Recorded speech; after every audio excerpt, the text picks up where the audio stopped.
Welcome back, friends. This is your host, Coach Cub. I am really excited for this episode.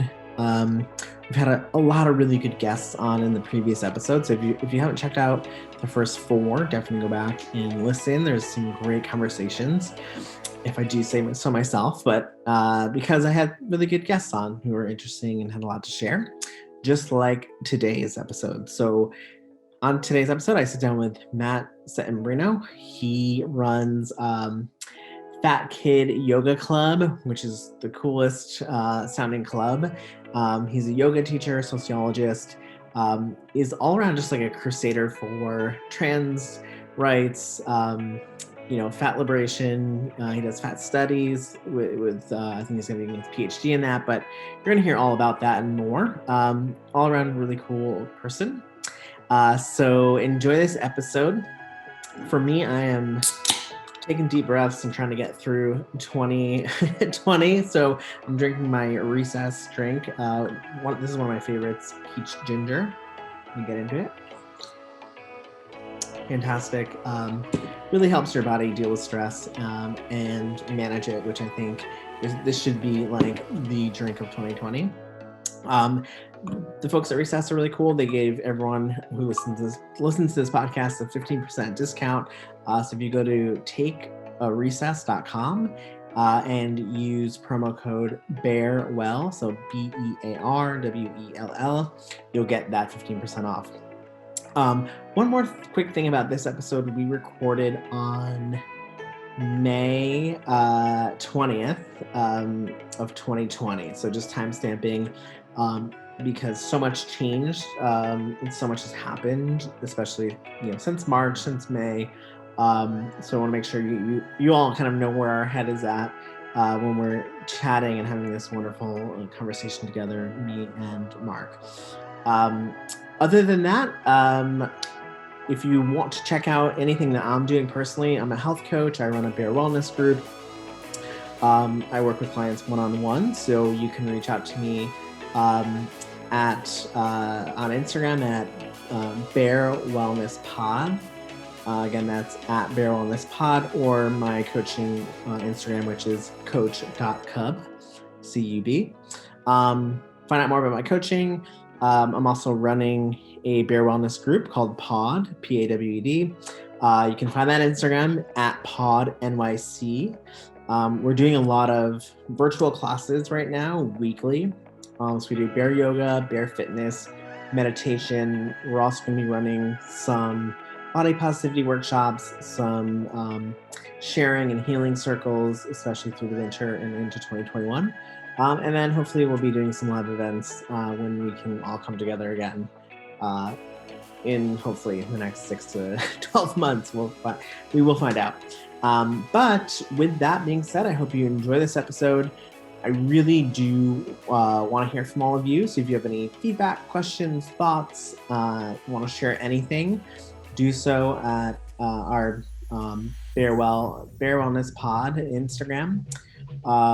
And feel free to also leave a review on Apple Podcasts or whatever platform you're on, because we want to hear from you. We want to keep improving and having conversations that you enjoy. With that, I'm going to drink my recess, do some deep breathing. We're going to get through it. And I hope you enjoy this fun conversation that I have with Marc.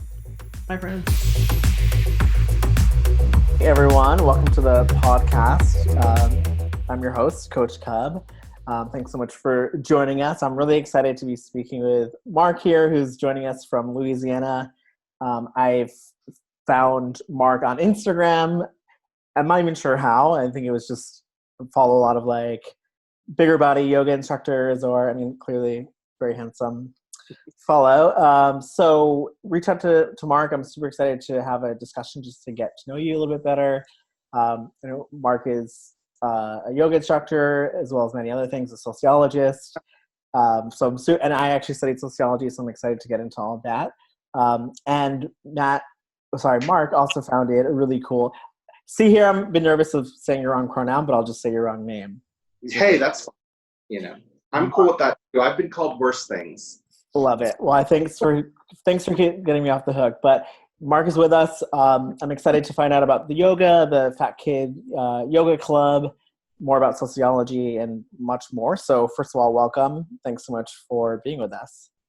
Thank you for inviting me. Like I was telling you earlier, I'm so desperate for attention that I'm glad to talk to somebody during this quarantine. I love it. I'm also really happy to talk about the work that I'm doing and hopefully get some other folks, inspired and to participate. I love it. Yeah, that's what we're here for, just to share information, give exposure to people who are doing amazing work out there. We were joking around, I've been following your Instagram, watching you in your pool, just being super jealous from New York, just watching you hang out down in Louisiana. It's kind of nice. There's no, I can't be humble about it. It's nice. Hey, gotta own it. It's great. And you already invited me down after January, so I'll be down there. I mean, after this, Corona goes away, I'm gonna have the biggest, fattest, queerest pool party ever. So you heard it here. Everybody's invited. Yes. Amazing. Well, yeah, super excited. I think we have a lot to get into. I'm interested in a lot of the things that you're doing and things that you've studied and that you're teaching. So before we get into all of the stuff that you're super knowledgeable about, I always like to ask in the beginning, what's one or two things that you're just not so good at? I'm not good at dancing, and I'm not very good at drawing either. How about that? We'll go with that. Okay. And the reason for both of those things is that I really have a hard time getting out of my head. Interesting. I'm very aware of myself, but always aware of or thinking about what other people are thinking of me. And so you can't be doing that when you're dancing, right? You're supposed to dance like no one is watching. Right. Well, no, not for me. You're up there, yeah. Yeah, which is interesting because as a yoga instructor and someone who practices yoga, right, yeah, I actually have no problem not giving a shit what people think. It's really interesting. For me, yoga is this internal practice, whereas dancing is this external performance or something. I don't know. Got it. No, that makes sense. And you got ahead of my question where I was going to be how does that work with the yoga? But yeah, I'd imagine, I don't know, and I don't want to speak for you. I'm curious. Where yoga, you studied it. It's maybe a little bit more systematic, or you know what moves you're doing. Whereas dance, it's you can do anything, and it's what? Yeah. How do I look while I'm doing this thing? Yeah, and there's no rhythm for me to get lost. Sure. So that might be it too. I don't know. We could probably talk all day about dancing. Let's get into this. I'm not the best dancer either. I have found though, because I want to learn how to twerk so bad that if I'm I'll wake up in the morning and I'll watch twerking videos and try to learn. And then also if I'm in a bad mood, I'll do it. And it's impossible to be pouting while you're twerking. It's yeah, it's a cure-all. Yeah, I love that. I'm curious though, because one thing that's really helped me, because I'm also, I guess I'm an outgoing introvert, but I am also hyper aware of how people are feeling and how, they're looking at me. But I found that laughter yoga helped a lot. Have you ever tried that? I have not. I've heard about it, but I have not tried laughter yoga. And I'm told that I have a really nice laugh, so I might be inclined to that. Yeah, you may be really good at it. I became a laughter yoga leader. I trained, it's, not as extensive as a regular yoga teacher training. It's, it's a simple certificate, but it's super fun and super goofy, and you act like a child, or kind of it's almost like kindergarten for adults. And I found that because everybody, well, I guess dancing too, everyone's doing it, but everybody's acting really silly that you're I can't really be in my head too much because we're all doing this. And it kind of dulled that inner critic. Huh. I'm going to have to try that. Yeah. We might have to arrange a little private session or something. I would love to. It'd be so fun. Awesome. Well, okay, great. So drawing, dancing, not so good at. We're about to get into all the stuff that you're I think you're a Ph.D. Psychologist or sociologist rather. Yeah. yoga instructor, launched this, faculty yoga club. Would love though, before we kind of get into all of the current stuff, just like to get to know you a little bit better about like, where did you grow up? What was childhood like? And what was like kind of the path, to get to here? Tell us everything. You wanted attention. I'm like, tell me everything. All right. Let's see. So I grew up in a small town called Satellite Beach, Florida, which is near Cocoa Beach. So if you were an I Dream of Jeannie fan, you know Cocoa Beach. It's near where they launched they used to launch the space shuttle. Now it's all the SpaceX stuff. So I grew up in like this little beach town. And I think I was like the only kid who didn't learn to surf. But yeah, it was a quiet town, a great place to grow up. But I was always like kind of the different one, right? So like in elementary school, like I was the fat kid, right? And I was also feminine, and so like I didn't really fit in with the boys. I was like this fat kid, so I got bullied for being fat. But I had a lot of girlfriends, but I wasn't a girl, so I like didn't get to go to the birthday parties and all of that kind of stuff.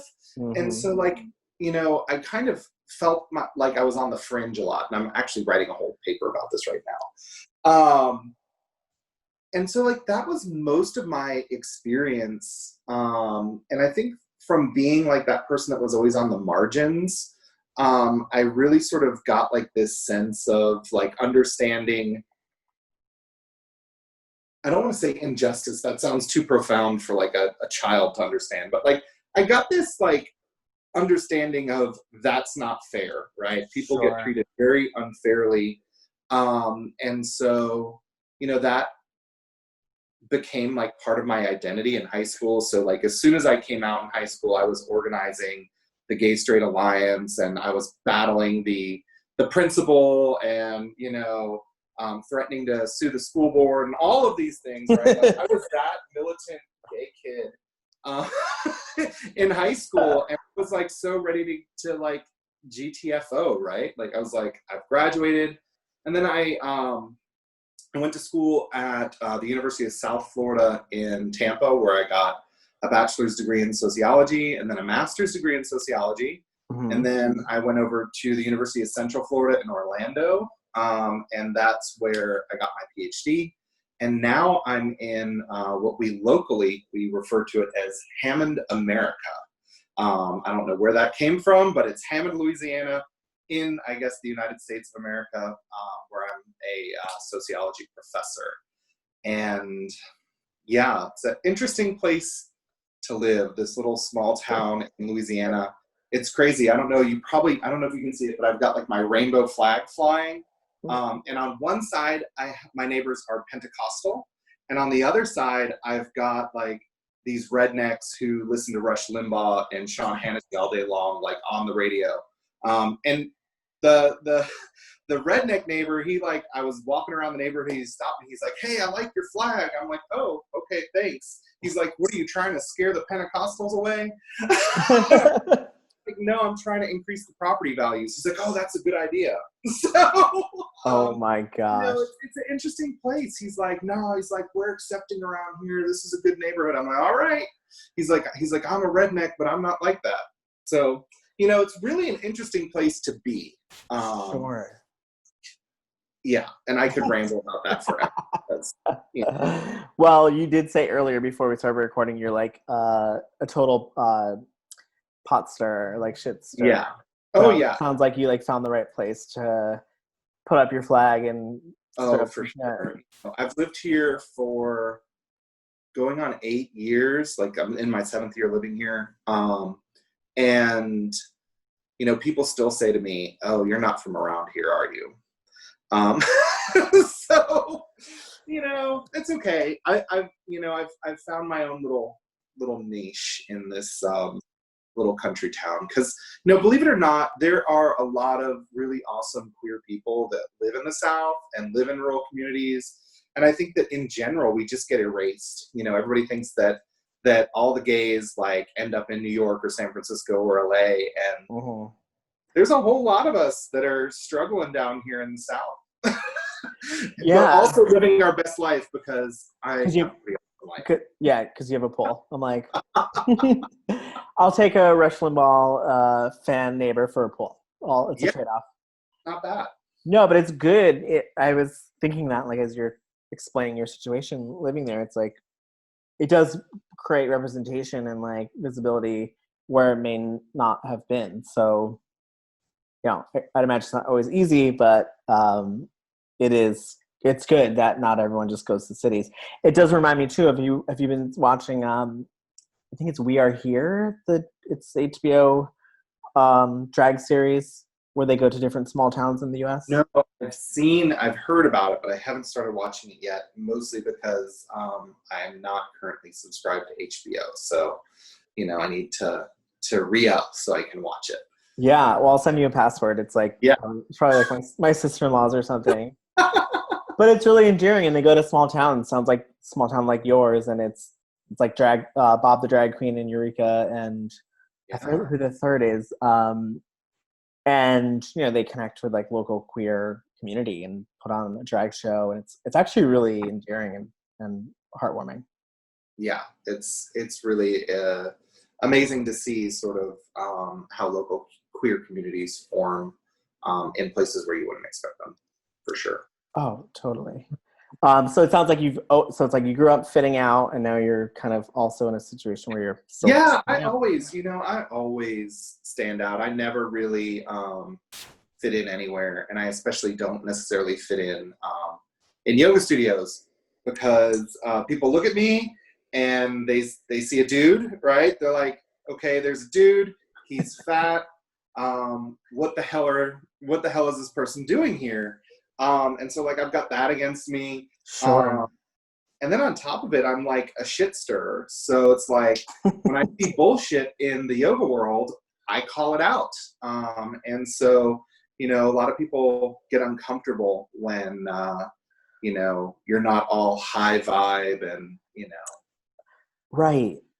I find it, okay, we have like a million things to talk about. I'm sure. I'm like, this is going to be like a 4-part episode. Yeah, if you need attention, we'll just like this will be a recurring call time that we'll just have an episode. But a million things I want to talk about. But what just stood out was and I was telling you earlier, I'm like, I'm in the wellness industry. I want to call out a lot of the bullshit and kind of just make fun of it. But I almost came up with this term the other day where it's like wellness, like gaslighting, or like high vibes gaslighting. And I've seen a lot on like Instagram, especially with what's going on now with the pandemic, where people are like, don't, like, if you're thinking negatively, you're saying something nasty, it's like you're part of the problem.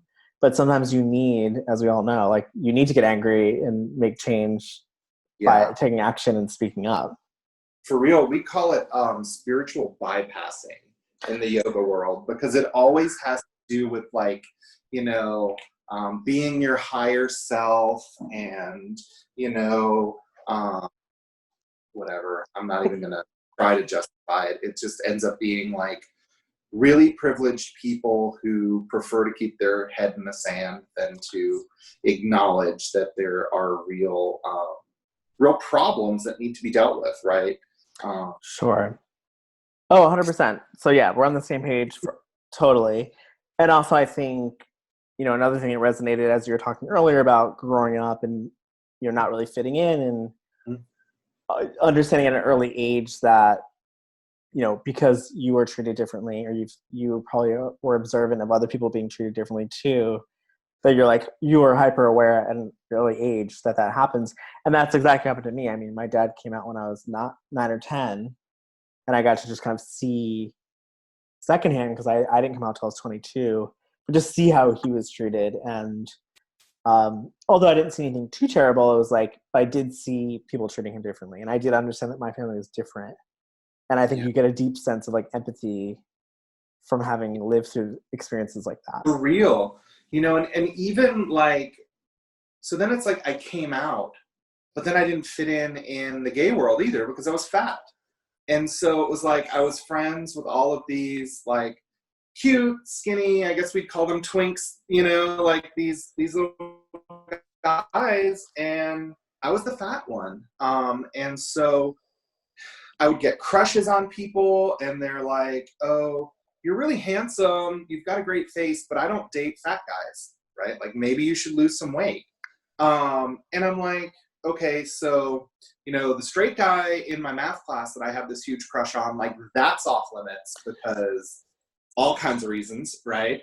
But also, like, this gay guy that I go to school with isn't into me because I'm fat. Like, where do I fit? Like, Sure.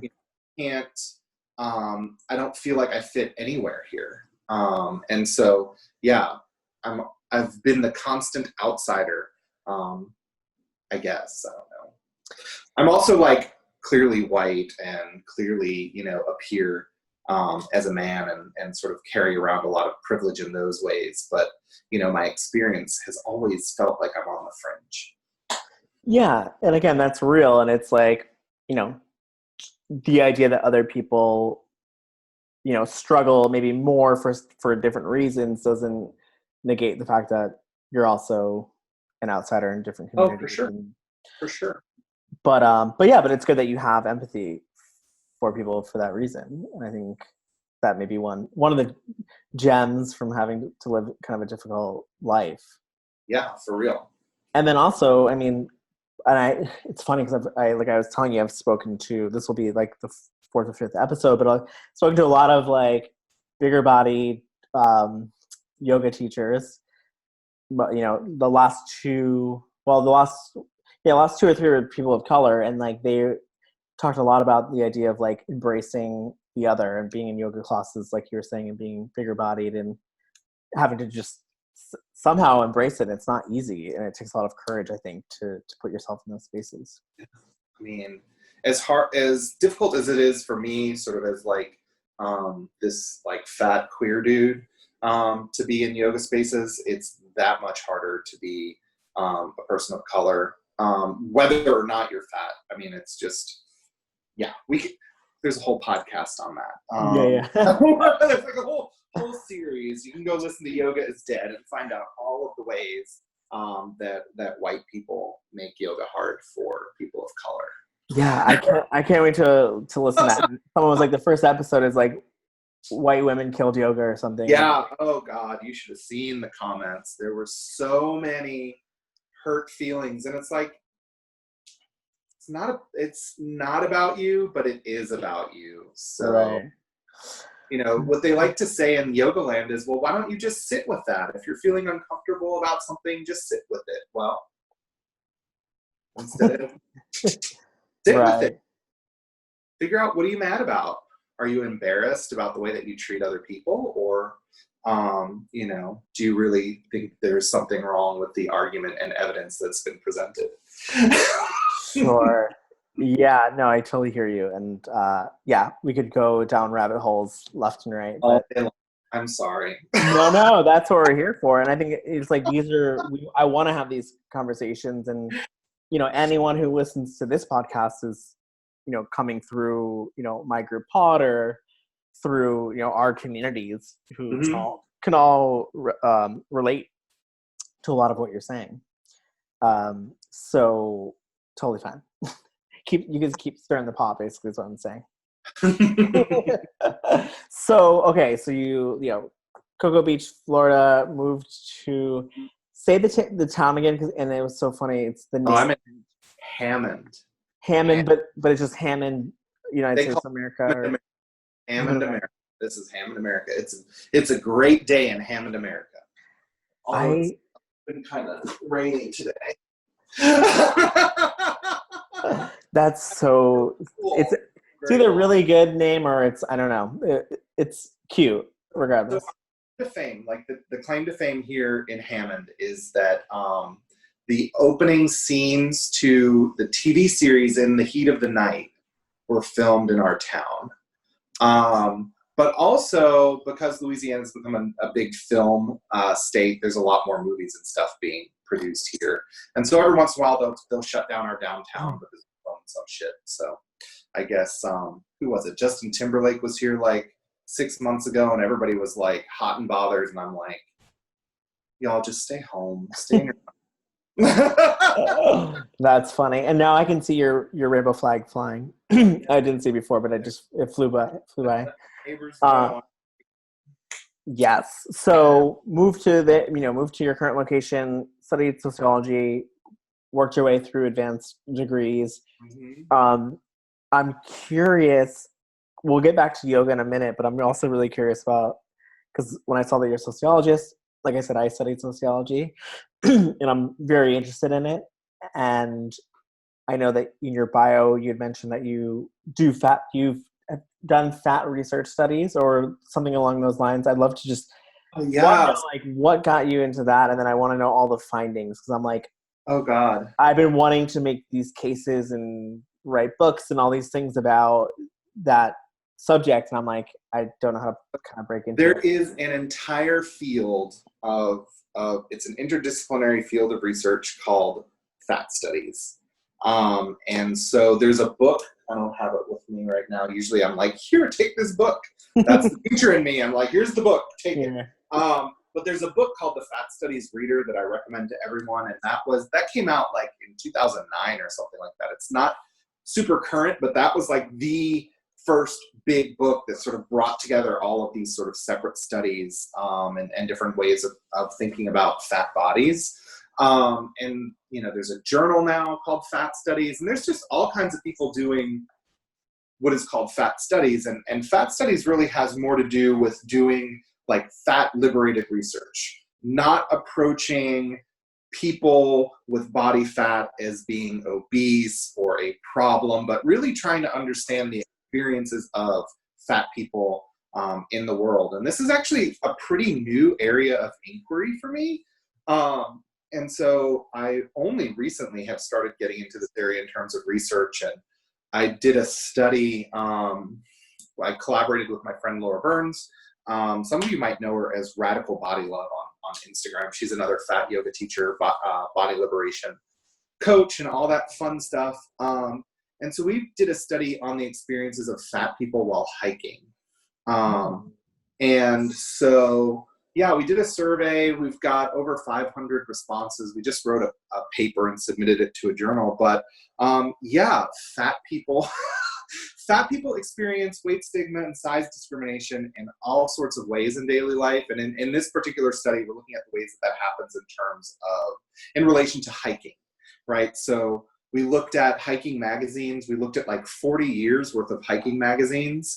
Guess what? There's not a single fat person on the cover of any of the magazines, right? So, and that's to be expected, right? Fat people are not represented in media positively very much. We also were thinking about clothing. So like as a fat guy, someone who's been fat my entire life, it's always been hard for me to get clothes that fit my body, right? And so like, when it comes to hiking gear and technical clothing, fat people can't find clothes to fit them. So they're not wearing the appropriate gear to go hiking, and people get injured. Like, it's not just like, oh, hey, they don't have the right boots for me, or they don't have the right pants for me, so I'm just not going to be a hiker. People will go anyway, right? Like, fat people are really resilient. We've got to make it through the world, right? And it ends up with some folks getting hurt. And then, experiences on the trail. Oh my God, like the things I got bullied a lot as a kid for being fat. I don't get it as much now. But particularly for fat women, the things that people will say and do to them are just absolutely like they moo at you. Like you're coming along the trail and people are mooing at you, or calling you a fat bitch, or telling you, and so like that's like the extreme stuff. But then you get all the other bullshit, and I get a lot of this of, oh, you're doing such a great job, like just keep it up. There was a while where I was like training to run like a 5K, and every time I would be like out running, people would be like thumbs up and waving and smiling, and I'm like, do you do this to every person, or are you just doing it to me because I'm the fat person, right? And you're like trying to like those microaggressions, those ways of saying like, yeah, you're fat, but you're doing good. You're being a good fatty, so thumbs up for you. Yeah, there's Not so much there, and it's awesome that you're doing research.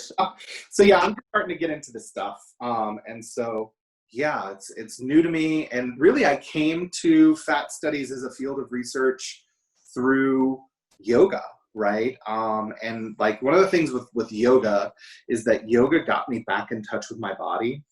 And I spent a lot of time, distancing myself and disassociating from my body because I was always told that my body was wrong, right? Like I needed to diet, I needed to lose weight. My body was ugly. Nobody wanted to date me, right? And so like, I just spent a lot of time disembodied. I also like am an academic, so I spent a lot of time growing my brain, learning how to like hunch over a computer and think really well.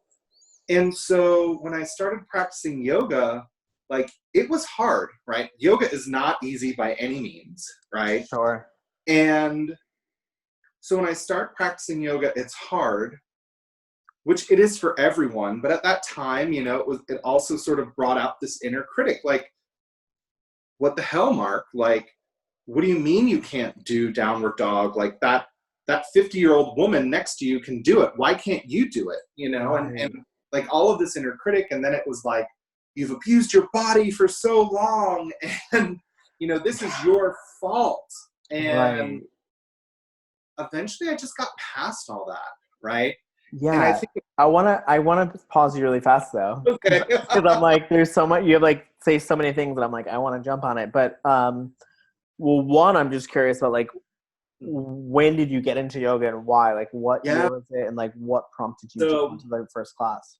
Yeah, so this is like the downer part of the conversation. I think a lot of people come to yoga practices when things are not right in their life, and for me, certainly things were not right. My dad had just died of cancer.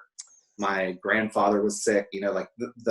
I started practicing in 2015, and in 2015, within 9 months, I lost both of my grandfathers and my dad, like in that 9-month period between, February and October. And it was just really rough. And at the same time, work was really fucking crazy. And I was stressed out. I wasn't sleeping. I wasn't myself. Like something had to change. And it's like, well, people say yoga helps, right? And so I started doing yoga at home.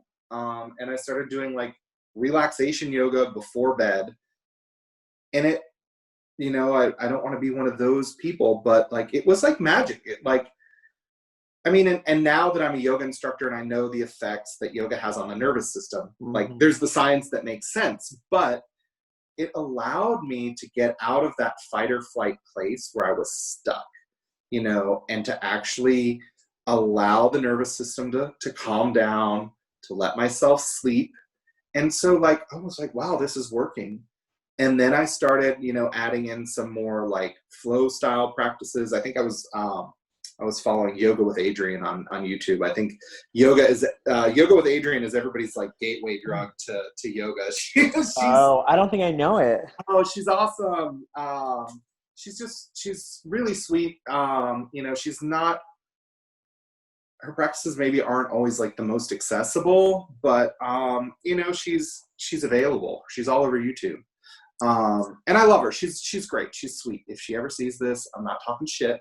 I'm just saying, as a fat person, I would struggle with some of her practices because it was like, well, I can't do that. My body doesn't move that way. Right. And she wasn't really giving me any instruction or idea of what else I could do. And so I got to the point where I was like, I guess I need to go to the studio. And then that's sort of how things went. That's great though, because sometimes I forget that, in my mind, it's like you like start off doing yoga like in a studio, and I forget that there's like so much online. There's a lot of people. And, it's like when you're a fat person, right?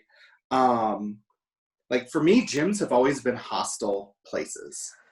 And like most people, yeah.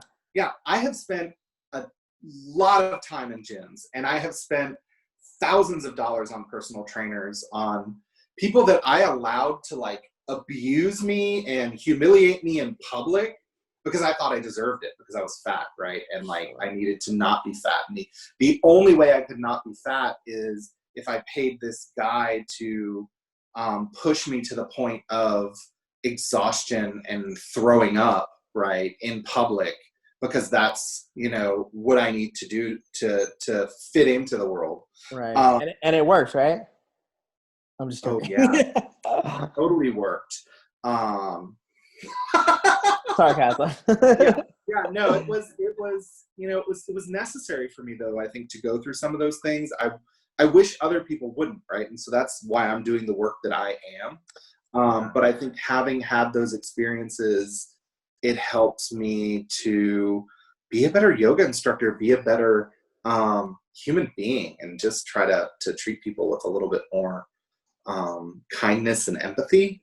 One of the things that really helped me though, when I was coming into my yoga journey, was finding other fat people on Instagram that were doing yoga. So like there's a hashtag fat yoga, and it is filled with fatties doing yoga, and it's awesome.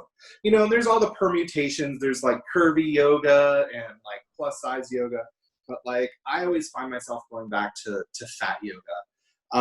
And it's awesome. You see, like, there's like professional people, there's people like Jessamine Stanley and you know, all these like yoga celebrity type people that you'll see using that hashtag. But then there's just like regular old people in their house doing yoga, and it's fucking awesome. I love that so much. So hashtag fat yoga, great way. Yoga, yeah.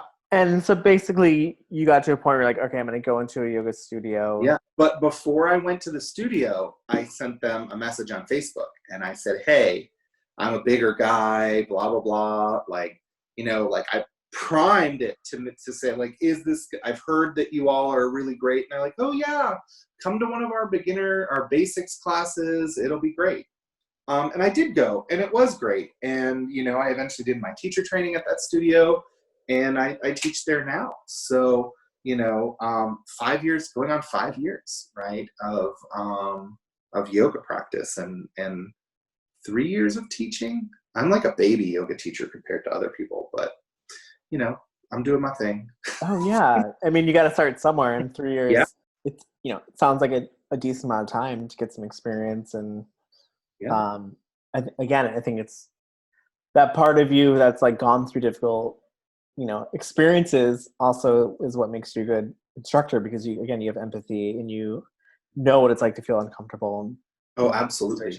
And that's what I find really difficult to find good yoga teachers for people with bigger bodies, but in my world, men with bigger bodies or non-binary folks with bigger bodies, because my last conversation with the yoga teacher on this podcast talked a lot about like the idea of like the ego and wanting to like almost like prove yourself, to the same way like personal trainers do it, where it's like I need to prove to my worth and show you how difficult this is and push you to the point where you throw up, instead of being, you know, more gentle and understanding and know how to like.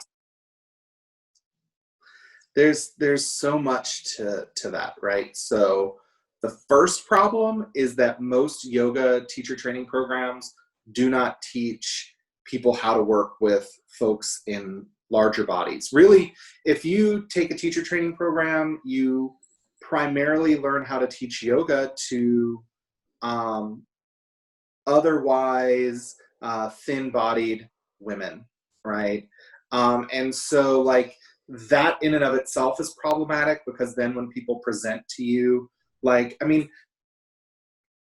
people's anatomy is different, right? And so, you know, the way that bodies move, like physically, like the skeleton can be different, right? Like everybody's pelvis and hip joints are different, right? And I'm not going to go off on that, right? So the basic skeletal thing is different, right? But it's like, you know, people who have really large breasts, like doing yoga is different for them. People who have like a penis and testicles, right? Like doing certain yoga postures is different for them, right? Yes. And if you don't know how to work with people, then you're just like, oh, I don't know. And that's what happens to fat people all the time. It's just like, I don't know what to do with you. And so instructors will usually just ignore you, right? And so I've been in classes before where it was like I was struggling, and like the teacher is going around giving everybody hands-on adjustments, telling everybody what to do, and they never gave me a suggestion, never gave me a hands-on adjustment. And, you know, the hands-on adjustment conversation is complicated. I don't do hands-on adjustments. I especially don't do hands-on adjustments if someone is brand new in my class. Like, I'm not touching you. There's no reason for me to touch you. But it's like, you know, when you're the only one that's not being treated the same, you realize it. And so, oh yeah, that's so problematic. people showing up in a yoga class, I'm telling you. So that's why they don't. And so this is the funny thing. Right now, I'm, you know, yoga studios don't make that much money, right? And yoga studios are always complaining, like, oh, there's too much competition. The market is saturated. You know, we're not making any money. Bullshit. Like, only like, I think the most recent statistics, I think like maybe 5% of Americans do yoga. I think it's actually less than 5% of Americans do yoga. There are literally millions of people who could be doing yoga, but they're not, because the yoga world has presented yoga as being only for a very specific type of person. And so it's like, be accessible, have, you know, be welcoming and inclusive to people who are outside of the norm, and you'll probably make some more money. Right. You're like, do you like money? Yeah, I mean, you know, it's necessary to exist in our world. I had a whole rant on that. I was gonna say, yeah, I saw. we won't go down those topics right now.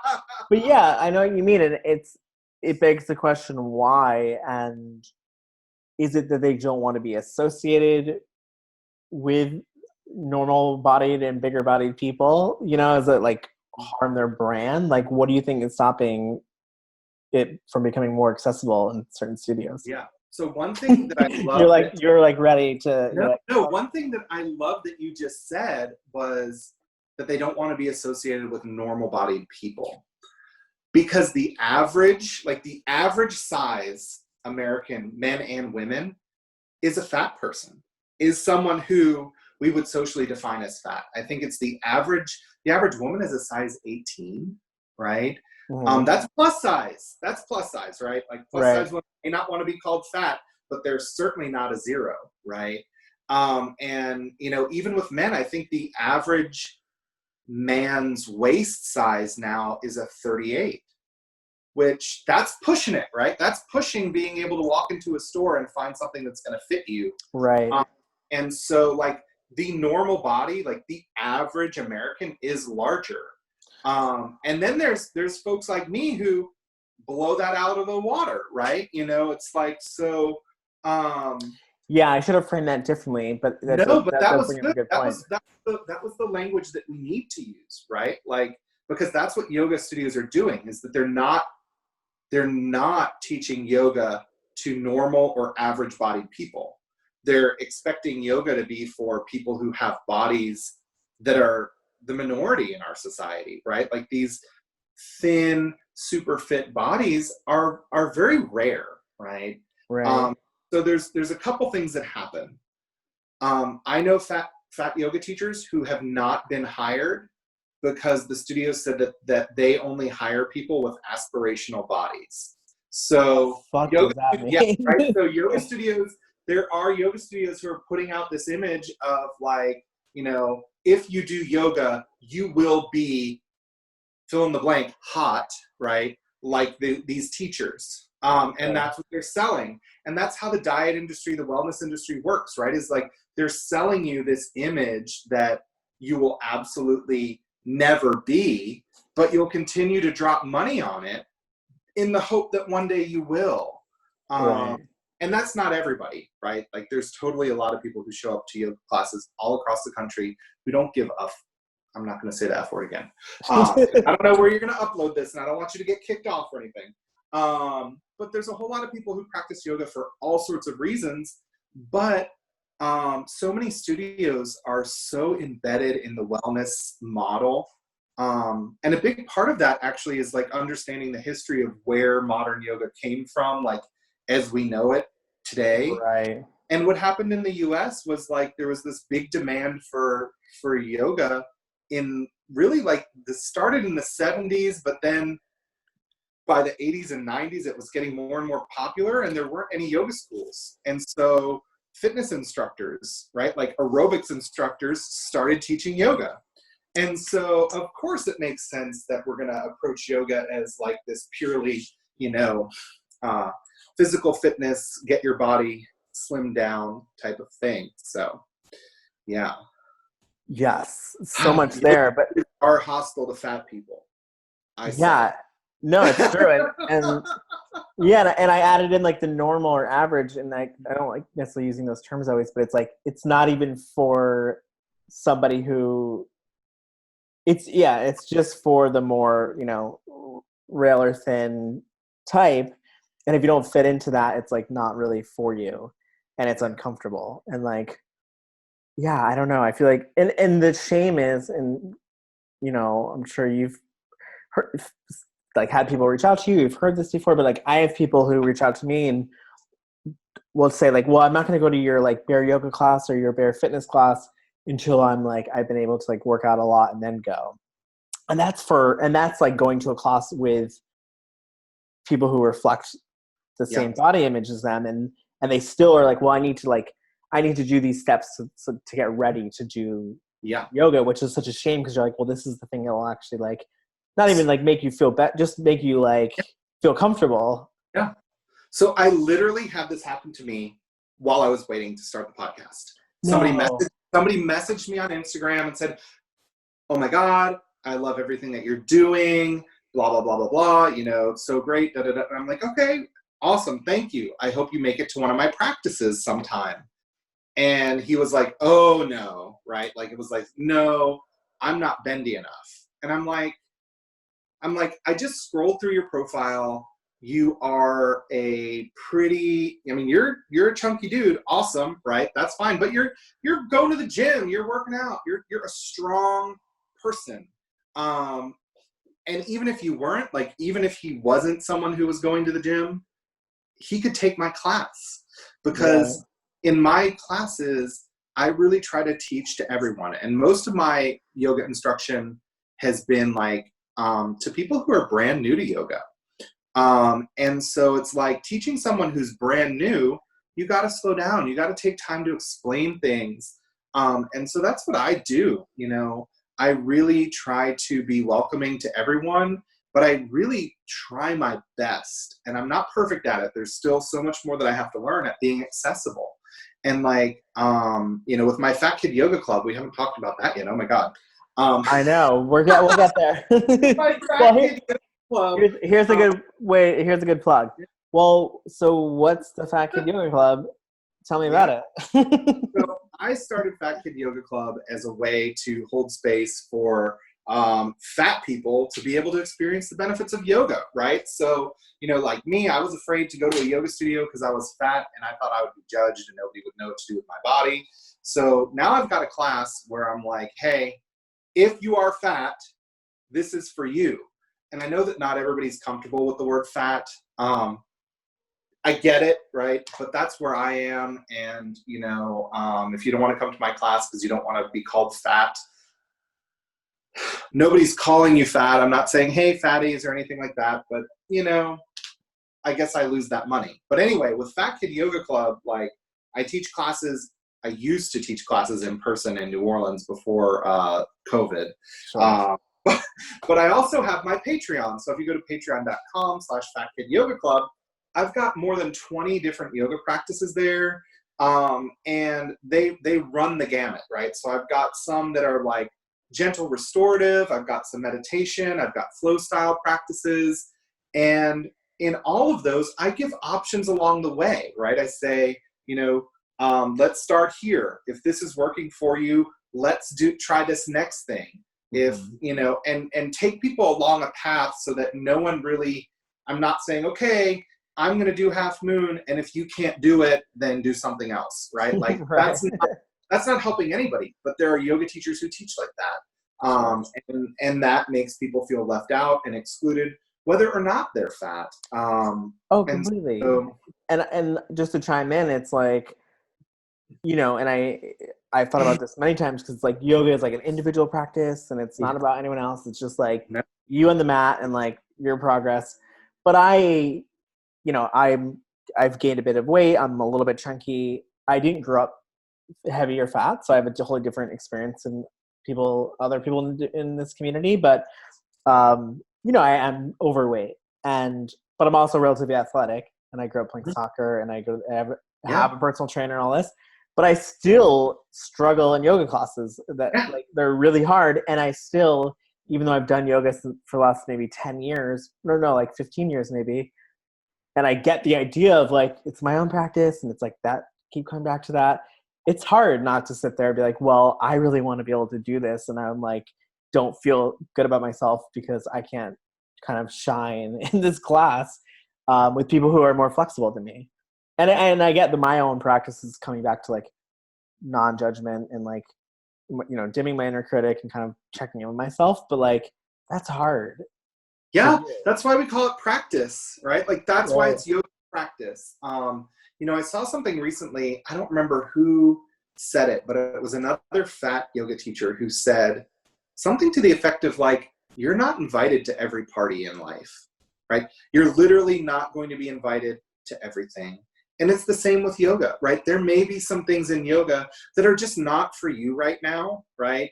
Um, and honestly, they may not ever be for you. So like the system that I'm trained in, Annie Carpenter's Smart Flow Yoga, like radical acceptance is a big part of it, right? And so it's like, this may not be for you today. It may be for you tomorrow, but like right now, this is the only body that you have. And so like, let's make it work. And, you know, I really try to foster that in my classes. You know, yeah, I did handstand today, right? And I still do handstand up the wall. I'm pointing up the wall because that's where the evidence of the handstand is. But it's on my Instagram, right? And, you know, it's not something that I can practice handstand, but it's not something I put up on Instagram all the time because it's like one of those big showy, like, you know, get a lot of like poses. But like if you want to do handstand, work with a teacher to get there, right?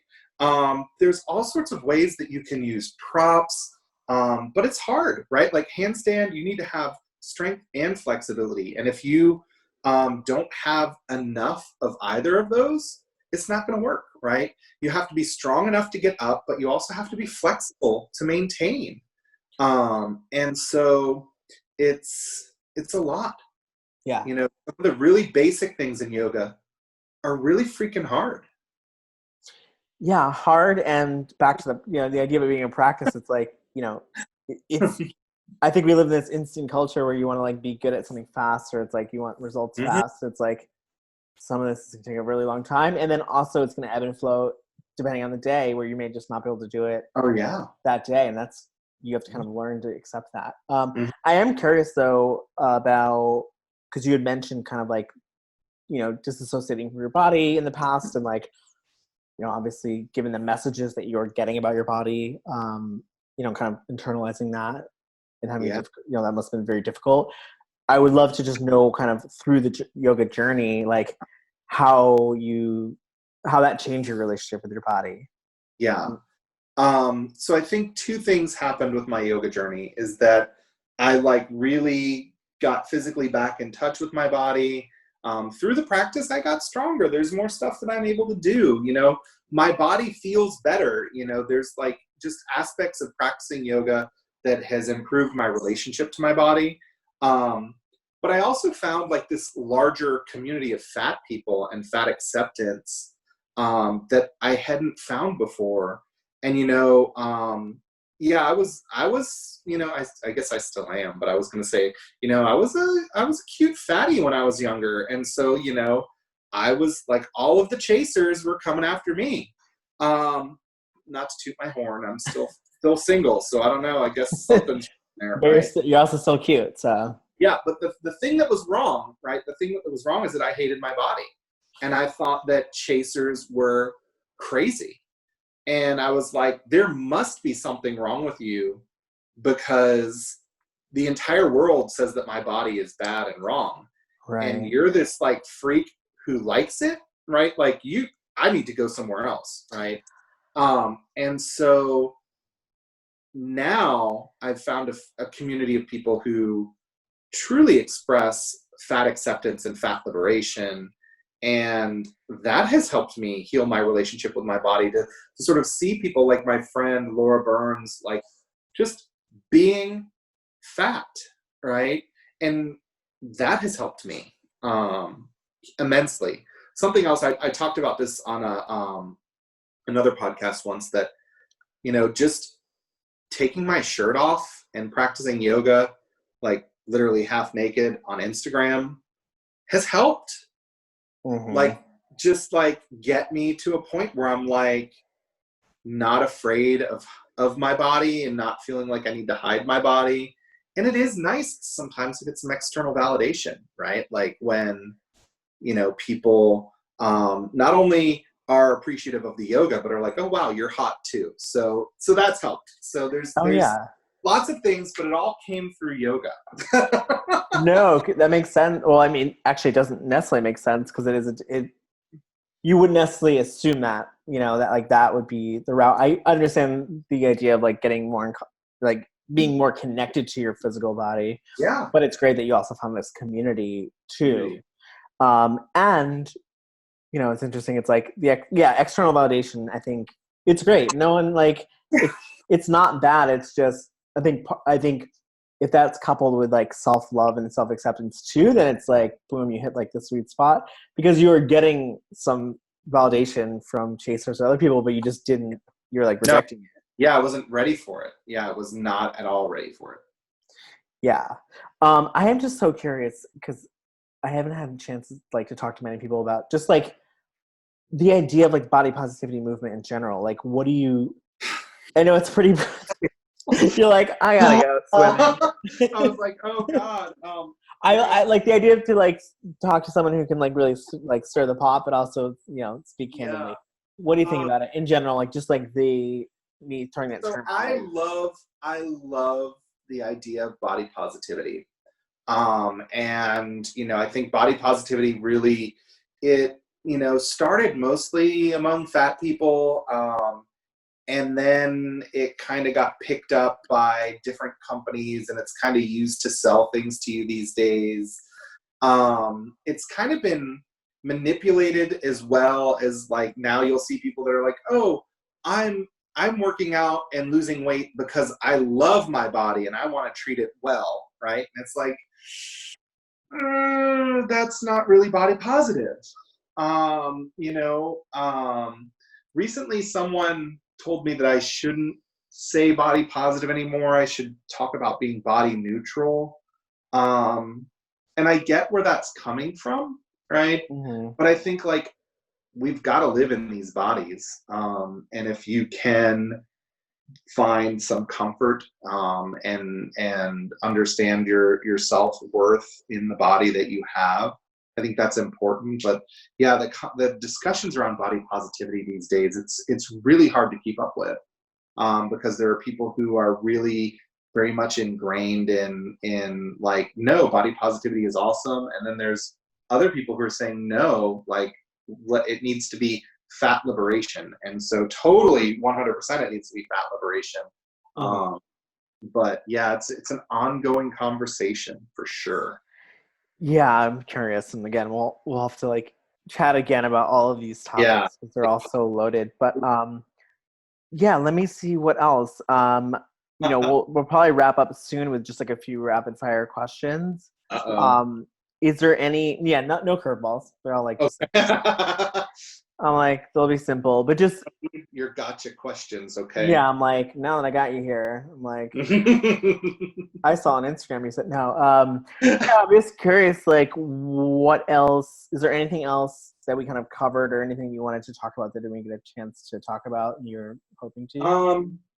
I'll plug myself a little bit more. I think, why not? Well, yeah, and we'll let you plug yourself too at the end too, but just curious. Okay. Well, let's do this. Like, no, we'll do it at the end. That's better. Because, yeah. But I'm just curious, just like, what has the general experience been having formed this Fat Kid yoga club? Like, what, like, what is the community like? What have you learned through that whole process, and where is it at now? Yeah, Fat Kid Yoga Club. And I love the name, by the way. I'm just like, I do too. Like, it is like yeah. my fit. Like, how can you not just smile when you hear that? Like, I just love the way it sounds. And actually, the way that Fat Kid Yoga Club came to be was that there's a woman in New Orleans, Jacqueline McCabe. She owns a plus size women's boutique called Jackie Blue, and we have a mutual friend. And our mutual friend, AJ Durand, who's also a yoga teacher and a drag performer, Precious Ephemera. I'm going to plug everybody. Yeah, and I would love to connect with them. Like those people really sort of like helped me to get to where I am right now. So it's important to acknowledge that like I didn't just do this. But anyway, Jackie wanted to start creating more community for plus size women in particular, but more broadly fat people in New Orleans. And so she approached me about, partnering with her to teach a yoga class. And so we started off, I was offering classes in her boutique, and we were calling it Radical Acceptance Yoga. And it was really all about what I was talking about earlier, just like really accepting and being in your body now. Mm-hmm. And so we did that in her studio for a while, and then we in her boutique for a while, and then we went to a studio in New Orleans called Balance Yoga and Wellness, and we were still calling it Radical Acceptance Yoga there. But what I was finding is that there were not as many fat folks coming as we were hoping, and so we'd have a few fat folks and a few normal body, not normal, I don't want to say normal, thinner bodied people there. And it was actually causing some problems. So like some of my, fat clients were like, it was really uncomfortable to have those, smaller people here. And I was like, I get it, right? And it's not to say that people in smaller bodies don't deserve radical acceptance or body positivity, but the bigger thing is that like there are plenty of spaces for thin-bodied people. And so like I was like, okay, I need to do something to make it a little bit more clear that this is the target audience here is fat people, and there's no like scale or anything, and it's like, oh, if you're not a certain size you can't come in the room. We're not doing that, right? But just by saying this is Fat Kid Yoga Club and it's intended for people in larger bodies, that sends a message, right? Like this is who it's for. And so yeah, I'm doing that now. The in-person classes, I have to admit, have not been as well attended as I would hope. Mm-hmm. And it's New Orleans, so there's always a better party to go to, and I think that might be part of the problem. And my time's limited and all of that stuff. But online, I've had a huge response. There are tons of people who are following, not tons. I barely have, I almost have 5,000 followers on Instagram. But I've got a lot of followers on Instagram who are just like really responding to the work that I'm doing. Mm. I've got a bunch of people on Patreon. I've got people who are taking, I've got more people around the world who are taking classes with me. And to me, that's exciting, right? Like I've got a client in Australia who practices with me regularly, people in California, the UK, Germany, Austria, like I don't need to be like stuck in some studio somewhere. I can be global. That's fine. If people are responding to the work I'm doing, then I'm all about it. And so like, that's been really cool to see, is that there are people out there who are looking for what I'm offering. And I've seen it just grow since we've been quarantined, because more people are at home and they're looking for something to do. And they're finding you, or finding yoga and finding me, and maybe finding pod too. Yeah. Oh, totally. We've because we normally just do events in New York City and Philadelphia. It's like now we have guys in Florida and California and Canada who are attending our classes. So it's fantastic, and I think it's great because like New York City has community that you can find, but if you're somewhere in some part of the world that doesn't really have that community, to be able to just go on your computer and access it, it's great. And I think that this quarantine was the nudge we needed. All of us needed to like really understand that you can have meaningful connections virtually.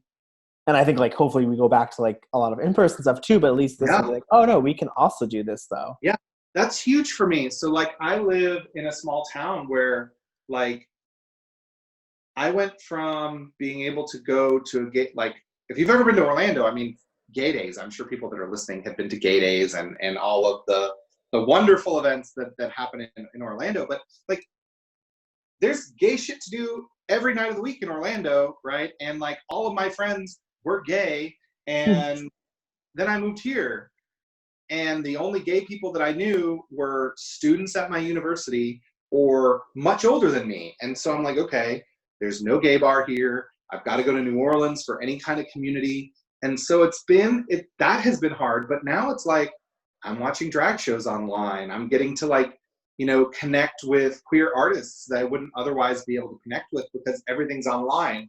And the cool thing is we've had this technology for years now, right? Exactly. So I'm really hoping that as the bars open back up, they also live stream their shows. Like, I can't go down to New Orleans every night, but I still want to support the artists and the performers and the people that are doing the work down there. So sure, I'll pay you to see your live stream. Yeah, I think I'm curious to see what will happen from here. But yeah, I think this may have been a really good thing to come out of something tragic and scary.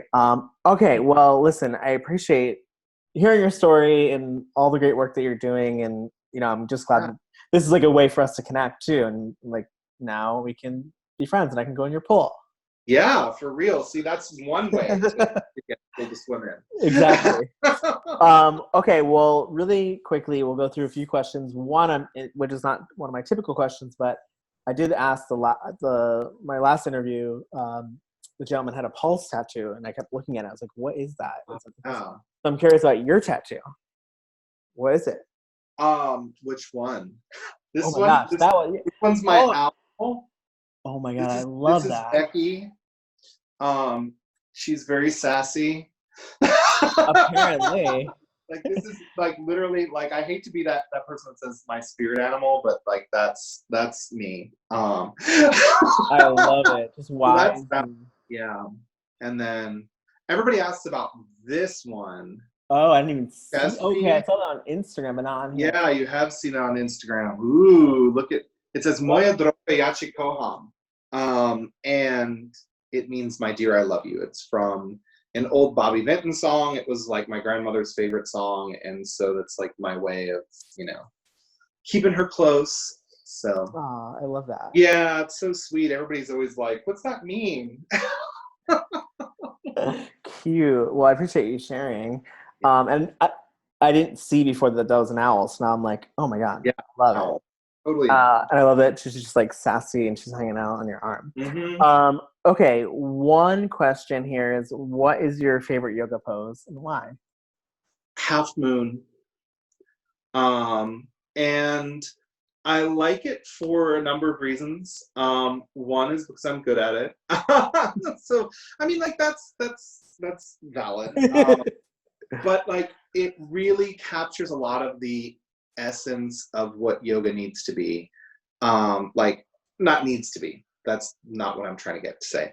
But it requires strength. It requires flexibility. It requires balance. I have to get out of my head. I can't be thinking about a million other things and be standing on one foot sideways, right? Like I have to quiet my mind. I have to be focused. Mm-hmm. It feels good in my body. And yeah, I just have a lot of fun doing it. So half moon. Love it. Okay, second question. What is one piece of advice you would have given your childhood self? Oh, just one? Just one. Yeah.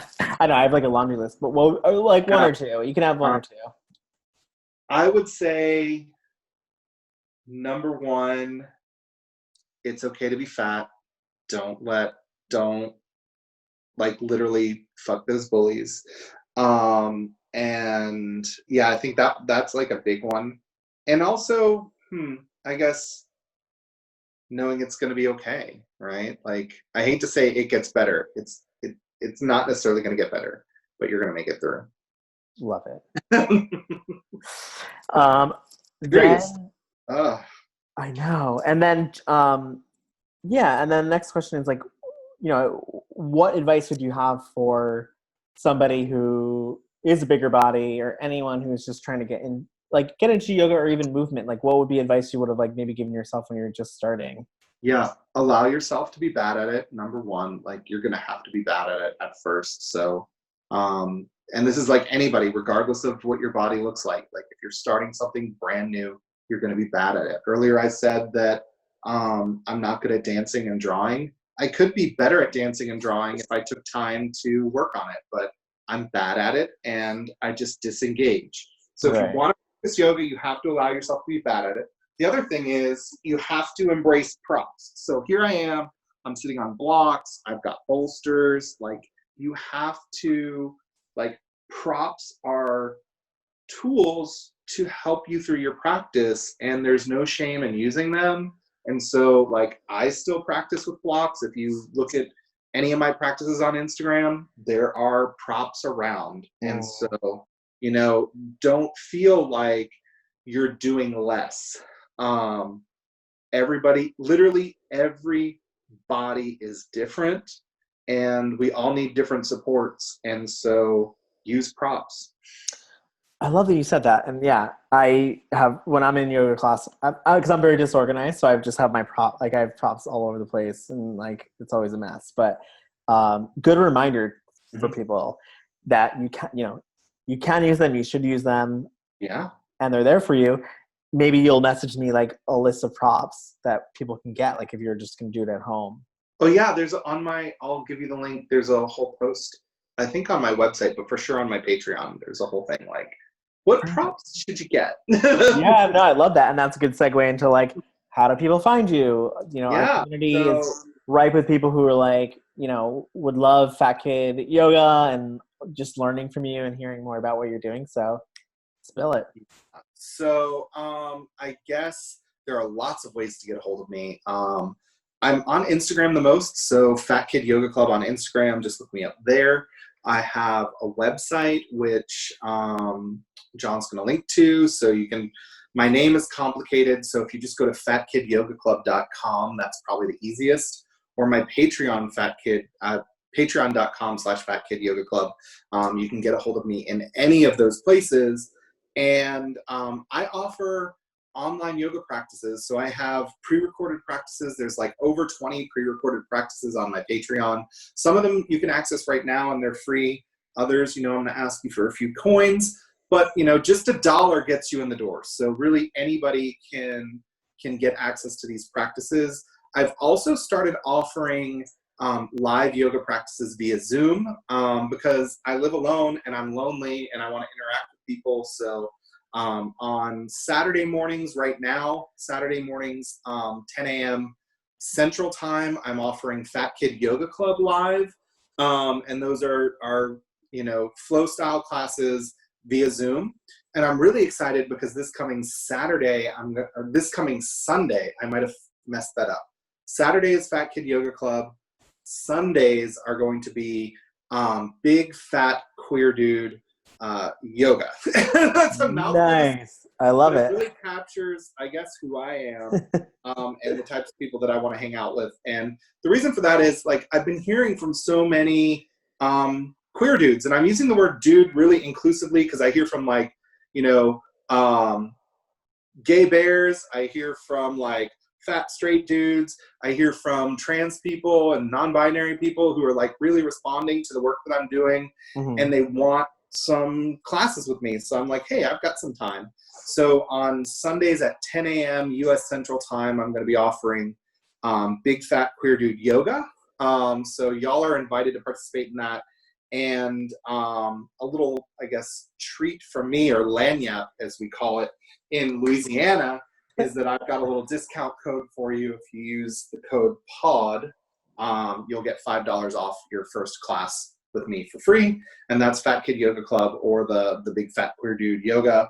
And if those, if you can't make it to those times, reach out to me because, I'm just like picking times that work for me. I'm available for like private sessions. I'm available like if you've got a small group of people that, want to do some yoga. let me know. And I guess maybe whenever this quarantine ends, you know, I might make it up to the city. I've got a lot of family in New Jersey. Maybe I'll make it up to New York and we'll do a little thing. Oh, I'd love that for you to come up and teach a class. But yeah, in the meantime, you know, I think it's great to hear it first from you where you're like, you know, if you're nervous about attending a class or you're nervous about like your body, you're not being able to do something, you're saying, just come, like show up. And, you know, I think people are going to be comfortable, like having heard this interview, you're a charming person. And like, yeah, I would actually like to check out some classes too. So you may see me on the Zoom at some point. Yeah. And yeah, awesome. I appreciate that. And I appreciate the code that everyone can use to get a little discount. And we'll definitely link everything out in the show notes and on our Instagram and all of that. Last question. What are you having for dinner? Or are you past dinner time here? Oh no, dinner needs to happen. Yeah. Although dinner's been getting later during this weird time. I might reheat some leftovers, but all day long I've been getting like notifications from Waiter, which is our local like food delivery service, like begging me to order food. So I might be ordering a blackened chicken sandwich with bacon and Swiss cheese on French bread from one of the local restaurants. So that's delicious. Sounds like it's already been done. But yeah. Awesome. Well, listen, enjoy that and enjoy the rest of your night. I really appreciate, you know, everything that you're doing and your message and the fact that you're creating community that's super inclusive. And yeah, we'll have to have you back so we can go deeper into a lot more of these topics. Yeah, we need to talk more because I want to hear about the stuff that you're doing with Pod too, because it sounds like you're doing some really great work, and I'm interested to get to know about it more. So thank you so much for my pleasure. It's been great. Yeah, it's been great chatting with you. Have a good night. You too. All right, bye, Mark. Bye.